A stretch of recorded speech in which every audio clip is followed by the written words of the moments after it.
தமிழ்செல்வன் அண்ணனுக்கு தான் எடுத்தோடனே ஒரு கவுண்டர் கொடுக்கலான்னு நினைக்கிறேன். தங்கத்தோட ரேட்டிங் தானே சமீபத்தில் இந்தியாவில் பல மடங்கு உயர்ந்திருக்கு. உங்களுக்கு அடுத்த தேர்தல் தமிழ்செல்வனோட ரேட்டிங் பல மடங்கு குறைய போகிறது என்பது தான் அதிமுக பிஜேபி கூட்டணியினுடைய வலிமையான ஒரு கூட்டணி என்பதற்கான அடையாளமாக இருக்கும்.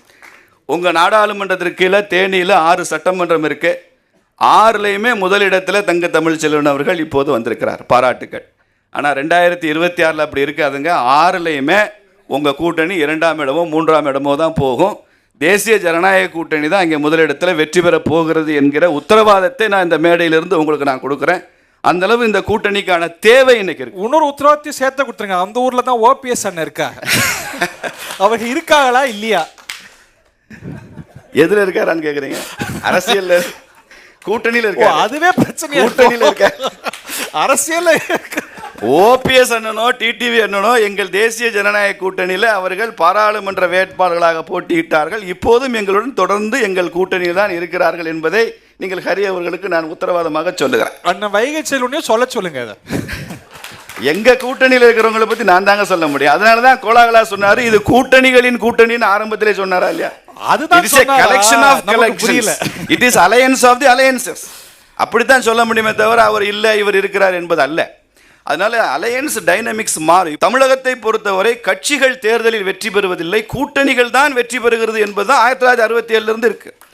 1967 ஆட்சியை பிடிச்ச திமுக, இன்னைக்கு திமுக தமிழ்நாட்டில் வலுவாக இருந்தாலும் எந்த தேர்தலிலும் அவர்கள் தனித்து போட்டியிட்டதில்லை, கூட்டணியாகத்தான் களத்தை சந்திக்கிறாங்க என்பதிலையும் இது ஒரு கள யதார்த்தம், அரசியல் யதார்த்தம். கூட்டணி தேவை. முதல்ல அந்த விஷயத்தில் தெளிவாக இருக்கணும். முதல்ல கூட்டணி இல்லாமல் வெற்றி கிடையாது. அப்படி ஒரு கூட்டணி தேவை, சேர்ந்து போய் தான் வெற்றி பெற முடியும் என்கிற அந்த அரசியல் யதார்த்தத்தை பாரதிய ஜனதா கட்சி மிக தெளிவாக புரிந்திருக்கிற காரணத்தினால்தான் தமிழ்நாட்டிலும் இந்த கூட்டணி தேவைப்படுகிறது. தமிழ்நாட்டில் கூட்டணி தேவை என்ற போது அரசியலில் பால பாடம் என்ன, பேசிக் லெசன் அரசியல் என்னன்னா, ஃபிக்ஸ் யுவர் எனிமி ஃபர்ஸ்ட் அப்படிங்கிறது அரசியலினுடைய முதல் பாடம். அரிச்சுவடி அதுதான். யார் நண்பர்கள் என்று பார்ப்பதை விட யார் உனக்கு எதிரிகள் என்று தீர்மானித்து அந்த எதிரியை ஆட்சியில் அமர்த்த, நான் சொல்கிறது பர்சனல் எதிரி இல்லை, அரசியல் எதிரியை சொல்கிறேன், பொலிட்டிக்கல் எனிமீஸ், அதை சொல்கிறேன். Fix your enemy first. தமிழ்நாட்டு அரசியலில் இன்றைக்கி அதிமுகக்கோ பிஜேபிக்கோ நாங்கள் எங்களுக்கு ரொம்ப தீர்மானமாக ஃபிக்ஸ் யுவர் எனிமி ஃபர்ஸ்ட்டில் திமுகவை ஆட்சியிலிருந்து அகற்றுவது ஒற்றை குறிக்கோள் தான் இந்த கூட்டணியுடைய பலம். திமுக மறுபடியும் ஆட்சிக்கு வரக்கூடாது. திமுக மறுபடியும் ஆட்சிக்கு வந்தால் அது தமிழ்நாட்டுக்கு பாதகம் என்கிற நிலையை தாண்டி அகில இந்திய அரசியலுக்கும் ஒரு பெரிய பாதகத்தை உருவாக்கும் என்பது தான் ஐயா ஸ்டாலின் அவர்கள் ஆட்சி நிரூபிச்சிருக்கு. இதற்கு முன்னால் கலைஞர் அவருடைய அப்ரோச்சில் பார்த்தீங்கன்னா தமிழ்நாட்டுக்குள்ளே மாத்திரம்தான் அவருடைய அரசியல் வியூகளை வகுப்பார். டெல்லியில் யார் ஆட்சியில் இருந்தாலும் அப்படியே நட்பு கரங்களை திறந்து வச்சிருப்பார். ஒரு பக்கம் கதவை அடைச்சிட்டா கூட கலைஞருடைய பழக்கம், இன்னொரு பக்கம் ஜன்னலை திறந்து வச்சிருப்பாரு, கொஞ்சம் அந்த பக்கம் காத்து வரட்டும். மோர் டேஞ்சரஸ் தான் கருணாநிதினு சொல்றீங்களோ?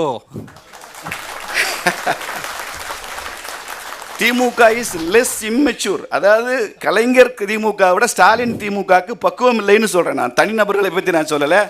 போதிய முதிர்ச்சி இல்லாத ஒரு திமுகவாக இருக்கிறது. தேவையில்லாமல் மத்திய அரசை பகத்திக் கொள்வது, மத்திய அரசுக்கு சவால் விடுவது, பிரதமரை ரொம்ப கொச்சைப்படுத்தி பேசுவது.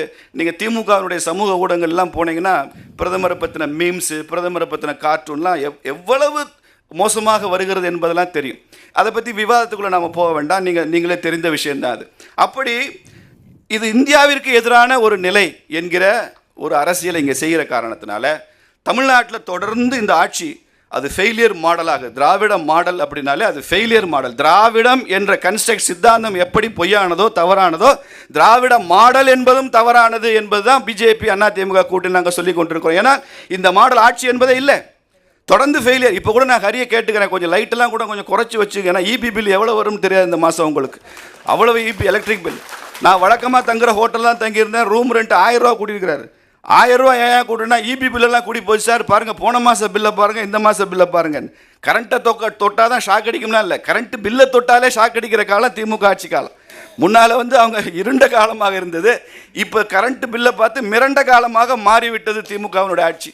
பால் விலை உயர்வு, வீட்டு வரி உயர்வு, நீங்கள் இலவச பெண்களுக்கு பஸ்ஸு விட்டுருக்காங்க, பேருந்து விட்டுருக்காங்கன்னு அண்ணன் தமிமுன் அன்சாரி சொன்னாங்க. வாங்க இன்னும் மதுரைக்கு வாங்க, எத்தனை பஸ்ஸு பெண்களுக்குன்னு ஓடுது, அதில் எத்தனை பெண்கள் பயணம் செய்கிறாங்க, எவ்வளவு நேரம் அந்த பஸ்ஸுக்காக காத்திருக்கிறாங்க, எவ்வளவு ஒரு பொய்யை சொல்ல முடியுமோ சொல்லி தரமில்லாத பேருந்துகளையெல்லாம் பெண்கள் பேருந்துன்னு சொல்லி அதில் உள்ள அப்படியே மழை கொட்டுதுங்க. பஸ்ஸுக்குள்ளே பேருந்துக்குள்ளே மழை கொட்டுகிற பேருந்துகளை நான் காண்பிப்பேன். அந்த நிலையில் தான் இன்றைக்கி தமிழ்நாடு அரசாங்கம் இருக்குது. இன்றைக்கி இந்தியாவே திரும்பி பார்க்கிறது, சமூக நீதியாக தமிழகத்தை பார்க்கிறது, புதிய புரட்சியாக தமிழகத்தை பார்க்கிறது. அப்படிலாம் சொன்னாங்க. அன்சார் என்ன சொன்னார்? நானும் சொல்கிறேன், இந்தியாவே திரும்பி பார்க்குது. இந்தியாவிலே அதிகமாக குடிகாரர்கள் இருக்கிற மாநிலமாக தமிழ்நாட்டை பாரு, திராவிட மாடல். இந்தியாவிலே அதிகம் கடன் பெற்ற மாநிலமாக, கடனாளி நம்பர் 1 டெப்டார் தமிழ்நாட்டை பாரு. இந்தியாவிலே போக்சோ குற்றங்கள் அதிகமாக பதிவு செய்யப்பட்ட மாநிலமாக தமிழ்நாட்டை பாரு.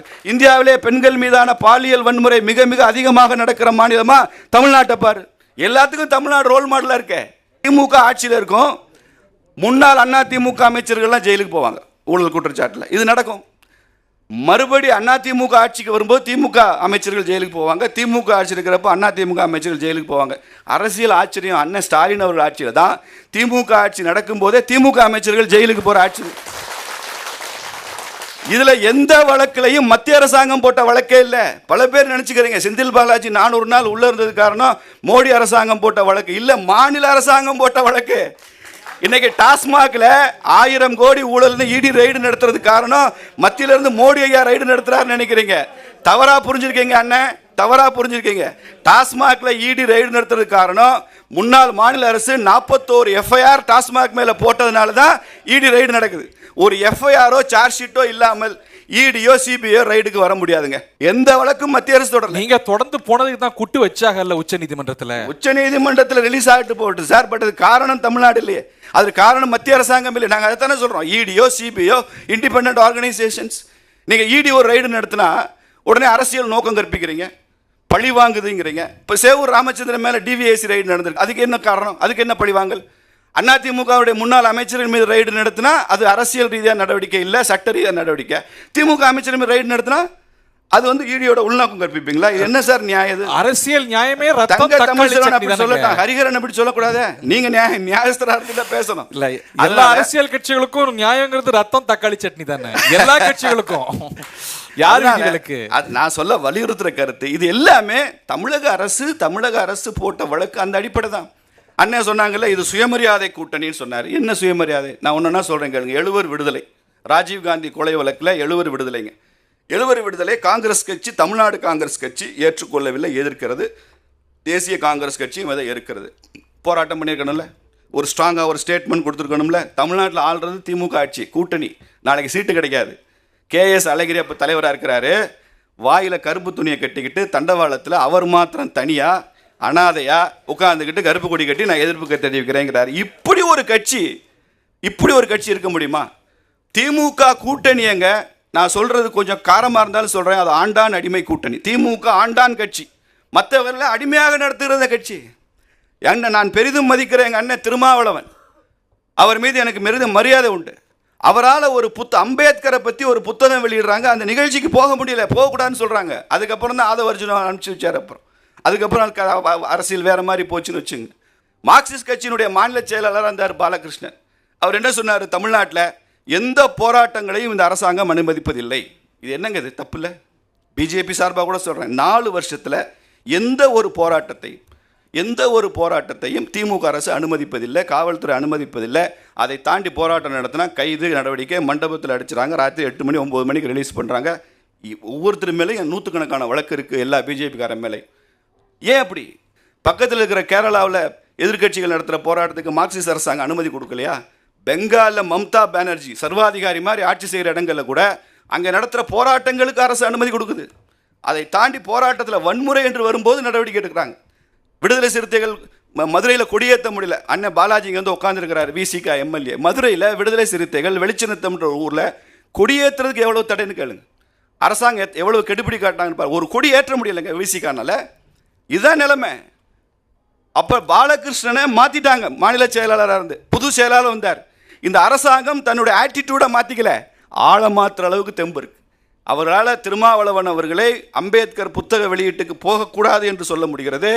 கேஎஸ் அழகிரியை வாயில் கருப்பு துணி கட்டிட்டு தான் நீ போராடணும்னு சொல்ல முடியுது. எவ்வளவு பாருங்க, பாலகிருஷ்ணனை மாநில செயலாளரே மார்க்சிஸ்ட் கட்சியில் மாற்ற முடியுது.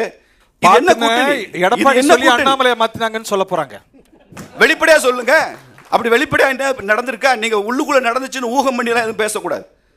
அண்ணாமலை அவர்கள் இந்த அதிமுக கூட்டணியை பற்றி அவருக்குன்னு தனி அபிப்பிராயம் இருக்குது. அந்த கருத்தை நாங்கள் வரவேற்கிறோம். பாரதிய ஜனதா கட்சியில் தான் ஒருத்தர் தனியாக கூட்டணி வேணுமா வேண்டாமான்னு கருத்து சொல்ல முடியும். ஆனால் தேசிய தலைமை இறுதி முடிவு எடுக்கும்போது அதையெல்லாம் ஏற்றுக்கொள்வோம் என்பது தானே. உங்கள் கூட்டணியில் கூட்டணி கட்சியில் நீங்கள் எப்படி நடத்துகிறீர்கள்? நேற்று கூட அண்ணன் திருமாவளவன் ஃபேஸ்புக் லைவில் சொல்லியிருக்கிறாரு, இவர்களை விட்டால் வேறு நாதி இல்லை என்று சொல்கிறார்கள். திமுக கட்சியுடன் சில அற்பர்கள் சொல்கிறார்கள், எங்களுக்கு வேறு ஆப்ஷன் இல்லைன்னு சொல்கிறாங்க, நாங்கள் வேற எங்கேயும் போக முடியாதுன்னு சொல்கிறாங்க. அவர்கள் அற்பர்கள் புல்லர்கள் என்னென்ன திட்டணுமோ அண்ணன் திட்டார். கடைசியாக என்ன சொல்கிறாரு, நாங்கள் நினைத்தால் எது வேண்டாலும் செய்யலாம் அப்படின்னு சொல்கிறாரு விசிகால். அதை வரவேற்கிறேன். ஆனால் அதை செய்யுங்க. ஆட்சியிலும் பங்கு அதிகாரத்திலும் பங்குன்னு முழங்கணும்ல.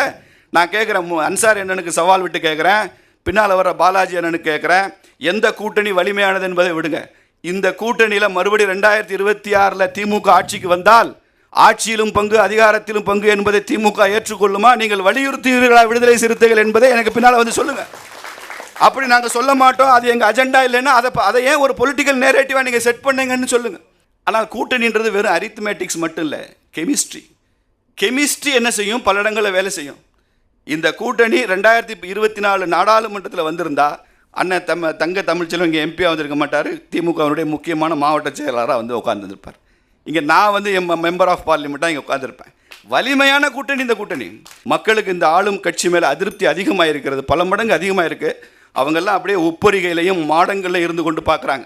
அந்த எதிர்கட்சி அணியில் இருக்கிறவங்களாம் அப்படியே சௌரியமாக உல்லாச மாளிகை மாதிரி உயரமான மாளிகையிலேருந்து பார்த்துக்கிட்டு இருக்கிறதுனால மக்கள் கஷ்டம் அவங்களுக்கு தெரியலைங்க.